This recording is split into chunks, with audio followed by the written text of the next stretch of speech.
This episode of Pucks Across Borders After Dark brought to you by none other than First Round Collectibles. With the promo code Sports Addict, you get 10% off whatever sports card your heart desires. What's your sport? Hockey, football, basketball, baseball, maybe wrestling, maybe even boxing. Get yourself a little Mike Tyson card before the big fight. Whatever it is, you can get it at firstroundcollectibles.com. They still have sales items up to 50% off with the promo code Sports Addict. Not only do you get 10% off of regular priced items, but sales items as well. Go to firstroundcollectibles.com today and find your heroes. That's the number one, STRoundcollectibles.com. First Round Collectibles, sports cards for sports fans. Yeah. Let's go. We just gotta go hard. I go the hardest. I bring the pain. Not what you used to. It's all part of the game. Yeah, I just gotta go hard. I just gotta go hard. Go hard. Yeah, oh yeah, the beast back. Adrenaline pumping through my veins, can't relax. Original, I am not the same as these cats. I sting them if they never ever. And welcome, Pucks Across Borders After Dark, a little late night best bets. Dive into a couple of the trades that happened after we were done, and of course, get into our best bets. As I put in the description on YouTube, I am an idiot, and with all the trade deadline stuff going on, completely forgot to get to our best bets. So, got the boys together. We're going to give them to you here. Puck drop in about 40 minutes time. But first, I'm Marc Sauter. You read his work about the NFL on Gridiron Heroics, our world traveler extraordinaire, John. Since we saw you last, man, how you been doing? You jumped on the call with no shirt, friggin' roosters in the background. It sounds like you're living your best life out there, man. Well, I had to stabilize before we got on air, or try to stabilize an uncontrollable environment as best I could. I can't help the roosters, but yeah, I'm excited to get the call. So, I'm always willing to talk hockey. Yeah, absolutely. And I don't mind, man. A little background noise, a little rooster. They're still fine. going at it now. It adds character, you know what I mean? Yeah. And you read his work about the NFL on Gridiron Heroics. You read his work on Winners and Winers. You see him on Total Apex Sports talking about everything Andre. How you feeling, man? You've probably clocked like 5 or 6 hours on here today, eh, bro? Yeah, I don't think I've put my laptop down since like 10 a.m. So it's been a good run. I don't know how it's still alive, but we're making it work. Conference tournaments, college basketball, keeping us busy. NHL trade deadline had my head spinning. And the games didn't even start yet. So what a day. Absolutely. And just want to shout out today on this trade deadline, we had the most live viewers that we've ever had. So we appreciate you guys watching. Appreciate you guys finding the time, an hour 14 out of your day to spend with us. We really appreciate you. If you missed the episode earlier, for the first 45 minutes or so, we talk about all the trades that went down over the last few days.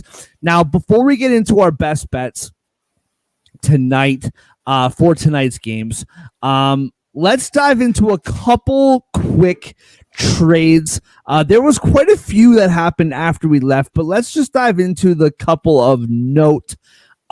First, Vegas Golden Knights acquired Thomas Hertl, a third-round pick next year's draft, and a third-round pick. Oh, this is a little basketball rubbing off on the NBA, on the NHL. A 2027 third-round pick from the San Jose Sharks for forward David Edstrom, and a first-round pick. I believe, if memory serves correct, David Edstrom was a first-round pick in last year's draft. So you're basically giving up 2 first-round picks, one from last year and one for next year, for Thomas Hurdle. And the best part is, we were talking about this earlier today about how they have Mark Stone on long-term IR. If he's healthy, there's no salary cap in the playoffs. So when he's healthy, it won't be until the postseason. And I mean, Hurdle is also on long-term IR right now.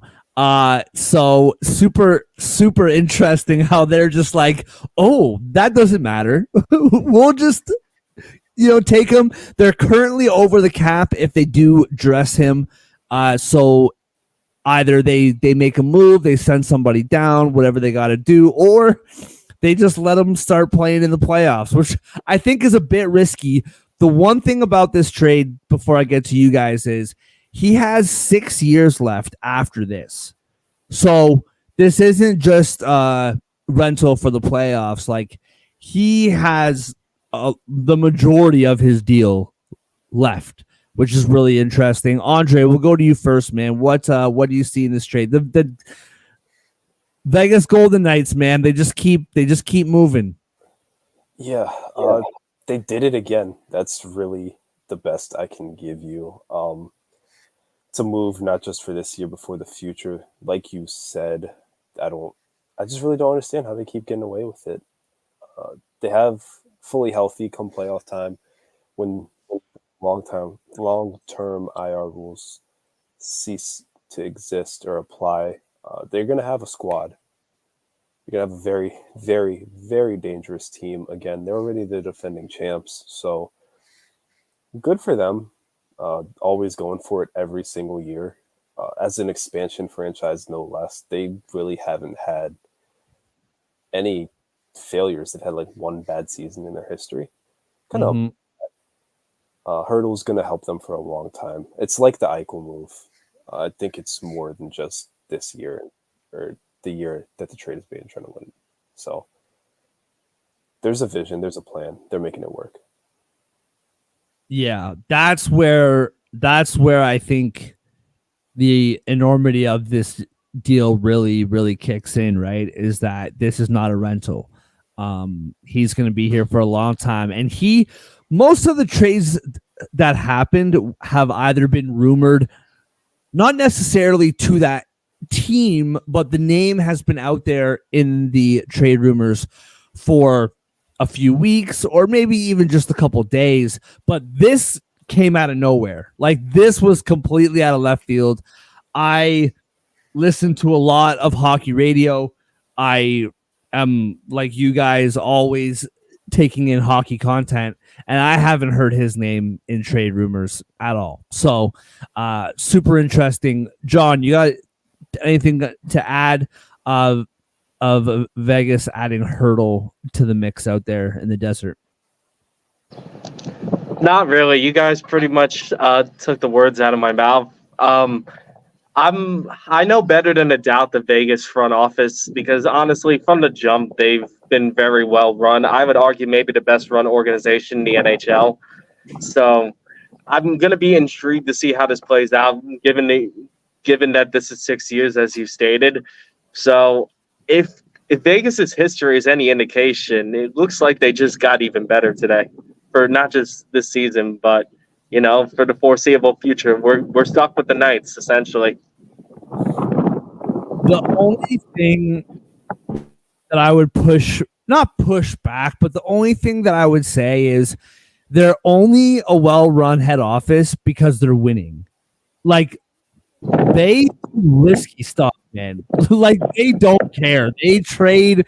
They win the Stanley Cup, and then boom, Riley Smith, you're gone. Like, they're cutthroat, man, which I think is admirable because they win. I think if it didn't work, it would be like, oh, you're trading 2 first-round picks. Oh, okay. But because they have won and been to 2 cup finals, been to 3 conference finals, it's like, oh, yeah, they're trading 2 first-round picks. No big deal. It's just business as usual. You know what I mean? So, okay.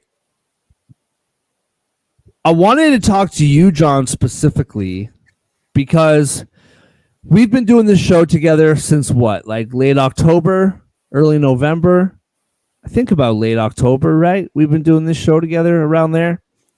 And we've talked about this since then, man. The New Jersey Devils need a goalie.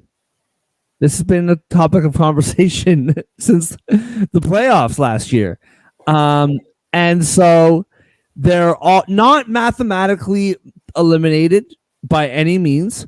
As of right now, they are 8 points back of Philly for third in the Met, 6 points back of both wildcard teams being Tampa and Detroit. So there's still hope, but it's not looking good. And they decide now is the time to not get one goalie, but two. And so I'm curious on what you feel about this, as you've been away since all the craziness has happened with the Devils. Here we go. New Jersey Devils acquire goalie Jake Allen from the Montreal Canadiens for a conditional third-round pick in next year's draft. They also trade Vanacek and a 7th-round pick in next year's draft to San Jose for Capo Kakinen. I guess, as I was saying what I just said, I do realize that they were really trying to get Jacob Markstrom. I get it. They were really trying to make that work. So I guess that's the one thing that I can kind of take it easy on them about. But what do you see in this trade? What do you think about it? I'll be very honest. As you're talking, I'll look into the contract details. I'm not too sure. But anyway, what are your thoughts on your Devils finally getting a couple goaltenders? It strikes me as a move for next year, if I'm being honest. Just looking at the Jake Allen contract, because I didn't hear about the second trade until later. The Jake Allen contract, that lasts until the end of the 2025 season. So so he's going to be on the team next year, essentially. Gotcha. Which is why it leads me to believe this move is for next season. And you're probably right about them trying to go hard at Markstrom. I think Calgary starting to win recently did not do the Devils any favors. I'm going to say, I think given that Toffoli got traded away, I think the Devils have already given up on this season, and the fact they fired Ruff. Well, I guess you could argue Ruff either way, but I think trading Toffoli has to be an indicator that they gave up on the year. Because otherwise they would keep one of their best scorers, you would think, no? Like, I think with Toffoli, you're probably right about what you said this morning, in that the Devils probably realized they weren't going to keep him after this year due to his contract. And quite frankly, they're deeper in his position than they are on the defensive and goaltending side. Seems like they addressed the goaltending today at least, so that's something. Jake Allen and Kakinen, I'm going to be intrigued to see what'll happen with them. Vanacek, good riddance. Glad he's out. I think it was pretty clear the Devils didn't have an answer on their roster. And yeah, we've been saying that all year. The timing also makes me believe this is for next year rather than this year. Otherwise, I think you've preached this to the choir by now. They would have done it earlier if they felt like it was an urgent matter. I think they realized I feel like this wasn't going this wasn't going to work going forward. And I'm really talking about next season. So I think they made moves at the goaltender position to mainly address next season. And if something happens this year in the last 20 games, that's just icing on the cake. Yeah, 100%. What about you, Andre? What do you see in these trades here? I mean, if you're the Devils, something new is better than whatever was going on before. I just think that regardless of who it was, just getting something fresh in that locker room, especially post Lindy. I think they're just trying to move on from the first 60 games of the season at this point. That includes the two new goalies, that includes the new coach, blah, blah, blah. I think it's a new future for them. So good moves for them. If whether or not they're going to pan out long term remains to be seen. But it's a start. And it should breathe some life into the locker room, especially after that win yesterday. Really good win against the Blues. So I think it's weird that they're making these moves to bolster the goaltending after Lindy Ruff got fired. I still think that's kind of slimy, but they're building, which I guess for the team that's the right thing to do, regardless of Lindy Ruff's feelings or chances of keeping his job. Yeah, and I'll be curious to see what happens in the summer because I mean, guys, we have for whatever reason watched a lot of San Jose Sharks this year. And Kaapo Kähkönen is a good goalie. And I think and like he's young. He's like 22 years old. I think he's going to be really good for this league. He's been like obviously it's the Sharks, so there's some games that have been underwhelming, but there's been some games where this guy stands on his head and, you know, single-handedly keeps the under like alive. You know what I mean? He's been a really good goaltender this year. So I am curious. He is a UFA in the summer. So I'm assuming like I don't think you would get him to not sign him, but if you don't, at least you have Jake Allen and you kind of have a clean slate for next year. I don't, nothing against Jake Allen. Would you want him to be your number one goalie? I see him as part of a tandem, right? I don't think you're gonna get him to start 60 games for you. But it's a start and it's something. I do think that the Markstrom trade that was happening and then not happening and then happening again, I think that really messed them up. Because I think that they would have done this. At least you would think that they would have done this like back in the new year. If that Markstrom deal wasn't something, you know what I mean? Yeah. But okay, before we get on to our best bets, is there any trade worth a note? I saw Matt Dumba and a 7th round pick are going to Tampa Bay for a 5th round pick in the 27 draft. Is there anything else that you guys saw? I guess John is friggin' on the beach doing his thing. Andre, did you see anything that we should comment on? I do know that there were quite a few trades after we signed off. Yeah, there were. I don't think there were any earth-shattering trades, not that I can think of. The Rangers swung a couple. I know I saw the Leafs swung a trade, but nothing. Yep. No like Gensel to Foley goalie swap type deal. So, I mean, moves that we could probably talk about on a different day. Probably made or will make an impact, especially when we see it on the ice. But nothing that people are gonna immediately jump at as cup contender. You know, when they see it. No. Yeah, the Leafs got Connor Dewar from the Minnesota Wild for a prospect and a 4th round pick in the 26th draft. All that is, he is on the penalty kill. He's a good physical 4th line guy.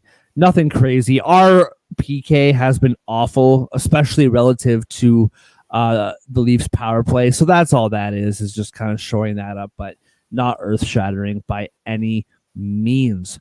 All right, let's move on to our best bets, brought to you by First Round Collectibles. Use the promo code SportsAddict for 10% off whatever sports card your heart desires. FirstRoundCollectibles.com. That's the number one, STRoundCollectibles.com.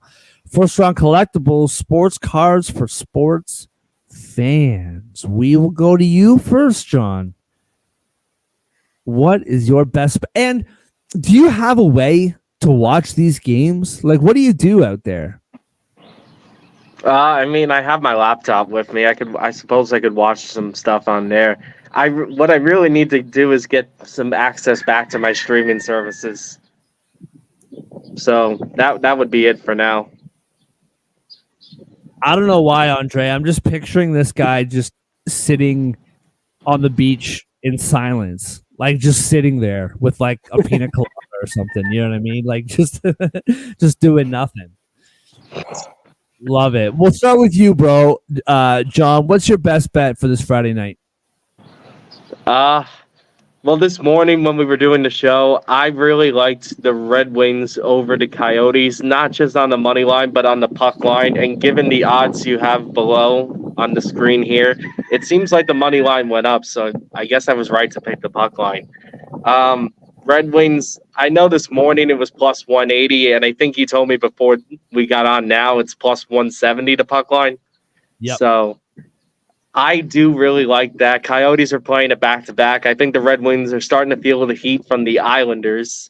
And I said it on this morning's show. They got embarrassed on national television in their last game against Colorado. Makes me think Detroit's going to bounce back. And I'll add another note. They're playing at the University of Tempe. I would have to think some Red Wings fans are showing up tonight. So I think combined with all that, give me a Red Wings puck line here. Absolutely love it. Andre, what about you, man? What do you see as your best bet tonight? I'm curious to know what the Detroit to Tempe or the Detroit to Arizona State pipeline is now. My best bet for going into today was the Avalanche puck line. And it was better this morning and last night. It's currently plus 102. But I think I said it during the show. 3 straight home games where they not only won, but they won by at least 4 goals. It was 5-1 over the Stars, 5-0 over the Blackhawks, 7-2 over the Red Wings. Best home team in the league, 401 in their last 5. Most points or most goals per game at home this season, just under 4.5. Plus 55 goal differential at home. Best scorer in the league right now, Nathan McKinnon. Even Connor McDavid's creeping up. I mean, Mikhail Makar and Mikko Rantanen are also phenomenal. While they can score a couple in this game, they're not going to score enough to keep it close. I see the Avalanche scoring 5 or 6, 7 even. That's too many for Minnesota to keep up. So definitely taking the Avs minus 1.5. Absolutely love it. Yeah, that's interesting about the pipeline to Tempe. Listen, I've been to Michigan 1,000 times. I've been to cities like Pontiac and Flint. I've been to cities like Ann Arbor and Detroit. Doesn't matter where you go. I love me some Michigan. No disrespect at all. All I'm saying with this is Michigan, like, they like to party, man. Like, they like to party up there in Michigan. And I'm just saying, Arizona, like, you know what I mean? It's like if Detroit made it to the Super Bowl, like Vegas would have been like, you think Kansas City and San Francisco fans go nuts? Detroit fans in Vegas, that's a takeover, man. So to all my Tempe people who are living out there, just watch yourselves because it's about to get wild out at the university. All right, my best bet for the night. Keep it short and simple. I am going to go. So this will hurt even more if it doesn't hit, but I'm going to go directly against both of you. When we talked about this game earlier in the day, I love me some Winnipeg Jets tonight, man. I really, really like Winnipeg Jets on the money line. Nothing too crazy. Minus 125. I just think that they choked that game away against Seattle. That was a game at home that you had to have. You're a Stanley Cup contender. You're going into Seattle, a team that is trying to even just get in the playoffs, never mind contend for a Stanley Cup. You're the big boys here in this matchup. You're the real deal.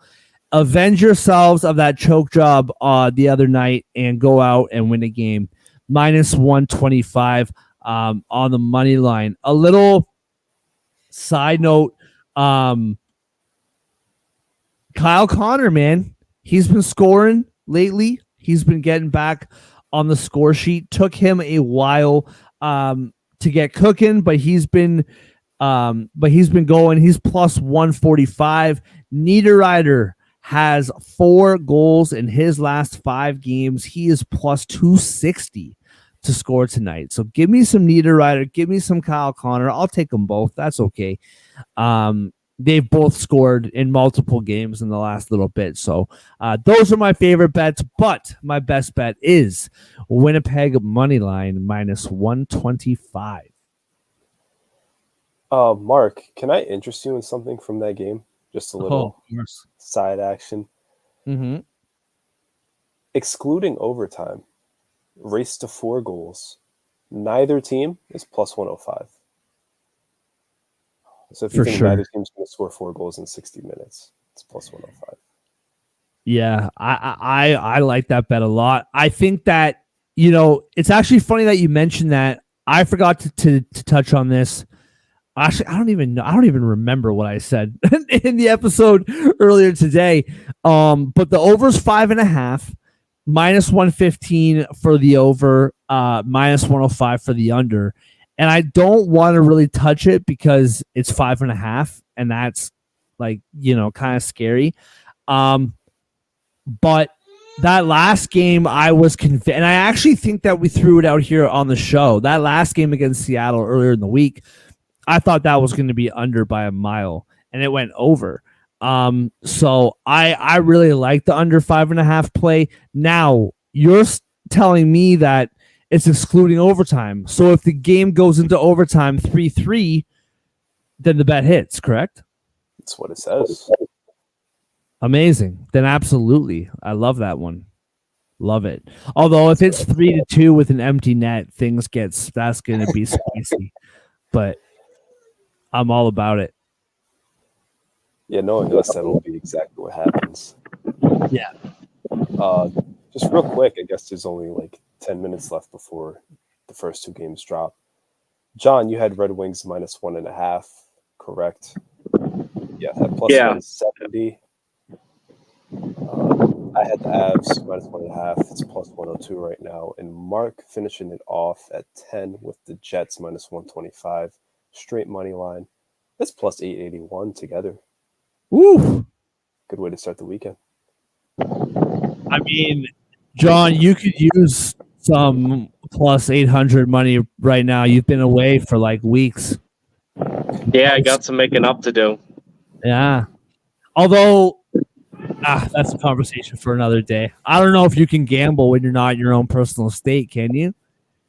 I think it depends on what state is legalized. I cannot tell you whether the state I am in right now has it legal or not. I don't know that off the top of my head. Interesting. Because I know I can't gamble anywhere not Ontario because I have to be a resident of that province. So I think. But anyway, we'll get into the logistics of gambling in America on another day. Everybody, thank you so much for joining us on this Pucks Across Borders After Dark. If you missed our conversation earlier in the day, if a trade happened before 1 p.m., we talked about it. We went through it all. The last 20 minutes or so, we did talk about the 4 games tonight as well. So go back, watch that episode. We will see you guys on Monday. Promo code SportsAddict, 10% off, firstroundcollectibles.com. John, have a great weekend. Andre, you too. And we will see you on Monday.